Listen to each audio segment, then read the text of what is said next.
Hey guys, here's a quick tutorial recapping what we learned this week about retouching. So I'm just going to run through the steps real quick and hopefully the video will help you to understand where all the tool options are and stuff like that. So first off, let me get rid of that. Oops, over here. Okay, so I have this picture of my lovely sister. So I'm just going to start out. You already know how to use the clone stamp to get rid of any major blemishes. But the first step to do this on your photos will be to go ahead and just level and curve the image so that all the blacks are where you want them, all the whites are where you want them, as well as the midtones. So go ahead and do that. This is already a pretty good exposure, so it doesn't need much, but it will benefit from a little bit of tweaking. So just press OK when you're happy with that. Go ahead and whiten the whites of the eyes and whiten the teeth if you want to do that. I'm going to go ahead and skip over that because you guys should already know how to do that.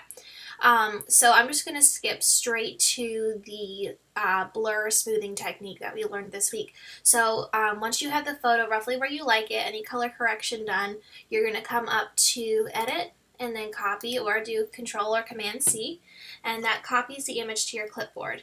Now you're going to go ahead and blur the image by going to Filters, Blur, Gaussian Blur. Click on that. And again, in this particular image, it's primarily a headshot. Her face takes up the majority of the frame. So in instances like that, excuse me, you're going to go to a higher rate of blur. So I'm going to do like a 47. If her face were right over here, say if this were a landscape just featuring a person, I would have to blur it at a much lower rate, maybe like a 15 or something like that. But you're going to need to play around with it. And the reason that we don't blur it like crazy, here, let me just give you an example. So say I blurred this at 207, push OK.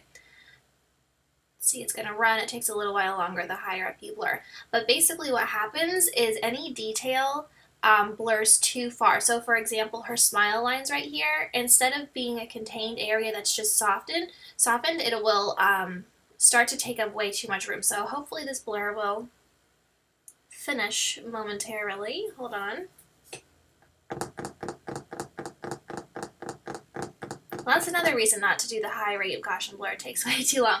Okay, so you can see that high rate of blur has just completely obliterated the image.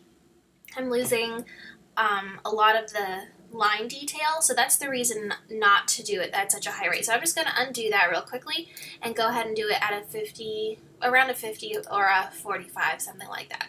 So go back up to Filters, and then again you're going to do Blur, Gaussian Blur, and I'm going to go with 44, why not? Okay, so it's going to run. It should be a much better blur to work with after this. So hang tight while it does that. And the next step is going to be to paste the sharp image on top of the blurred image. So you can see I have my layers dialog box over here open. If you don't see your layers dialog box, go ahead and click on the icon that has the stacked papers. If that's not appearing, go up to Windows, Dockable Dialogues, and then click Layers, and it should come right up for you. You definitely want to keep that open when you're working with this type of technique because it is a layering technique and you want to be able to see what you're doing. So we're going to go ahead and paste that image that we had copied previously over top. And you can see here it came to a floating selection. So we're going to go ahead and make that its own new layer by going to Layer to New Layer. So we now have two layers. We have the sharp image, which is here, and then we have the blurred image underneath there. So we're going to go ahead and grab the eraser tool, make sure it's a soft edged brush, opacity at 100%, and just adjust the size to whatever is appropriate for your image, and begin to erase any place that is skin tone. So you want to leave eyebrows, you want to leave any detail like on the nose here. I don't want to just do that. That's going to look crazy. So leave the detail of the shadow underneath her nose, leave her eyelashes. I don't even really bother with doing the eyelids unless it's someone who has a significant amount of wrinkles or something going on there, just because it tends to look more natural if you just leave it, and usually people, you know, that's a fine part of the face to have some texture on it. So you're just going to erase, zoom in if you need to get more fine detail. Make sure you don't erase the lip line there because that's not going to look very good once you're getting down to your final here. So just go in with a smaller brush for detailed areas and something like this. So you can get pretty close, and then again you would want to do the neck as well. But don't pave over this. You don't want that. So if you want to do the neck, actually leave that line there, and once you layer the sharp image back on, it'll be totally fine. You won't look crazy. So just go ahead and finish up like that. I'm not going to do it for the sake of time, but once your image looks roughly like this, you're going to go up to edit, and then again you're going to paste the totally sharp image on top of that. So it's going to go back to the original. So you can see her freckles and everything are coming back. Okay, so here's where you have to caution yourself and not go overboard, because it starts to look really fake if you do too much of this. For me, a personal limit that I like to set on myself is 64. I won't go below a 64 unless it's a fashion shot.